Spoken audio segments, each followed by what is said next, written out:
Paano malalaman kung may violation ang Facebook page natin? Halimbawa guys, Facebook page po ang gamit nyo. Ganito po ang gagawin natin. Open lang natin ang Facebook apps at mag-login. Click natin ang 3 lines. Click Professional Dashboard. Scroll down natin.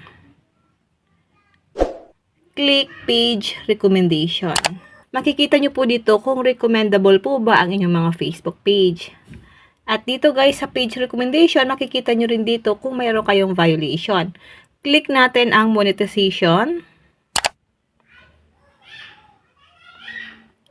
Mag-a-appear din po dito guys kung mayroon kayong violation sa inyong Facebook account. Sa atin, no monetization violations. Dito po sa product impact, kapag kulay green po yan na check, ibig sabihin po wala tayong violation. Pero once na nagkulay red yan, ibig sabihin po, meron pong violation. Halimbawa guys, sa in-stream ads, kapag nagkulay red yan, ibig sabihin po, may violation ang ating in-stream ads. Ito pa po yung gagawin natin. Mag-login lang tayo sa ating Chrome browser.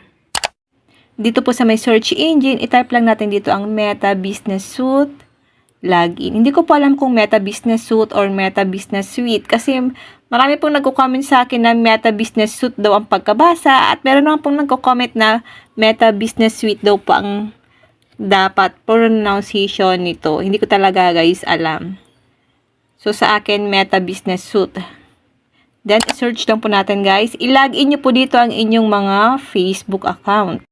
Isang way din po kasi ito guys para makita natin kung meron pong violation ng ating mga video. Kung Facebook page po ang gamit nyo, ma-open nyo po iyon sa ating mga Meta Business Suite.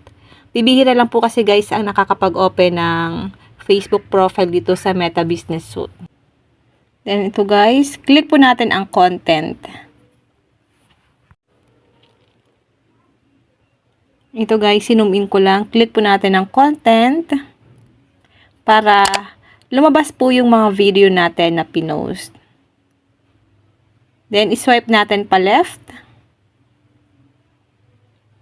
Swipe lang natin guys pa left. Makikita nyo po dito may nakalagay pong status at may mga dollar sign. Kapag kulay green po ang dollar sign ng ating video, ibig sabihin po wala siyang violation. Pero kapag nagkulay red na po yan, ibig sabihin po may violation po ang video na in-upload natin. Ang ginagawa ko dito guys, once na kulay red po ang dollar sign ng aking video para malinis po ang aking Facebook page, dinidelete ko na lang po yung video para hindi po maapektuhan ang aking monetization. Ganun po ang ginagawa ko guys. Kaya pwede nyo rin po ditong i-check kung meron pong violation ang mga video na ina-upload nyo sa inyong mga Facebook page.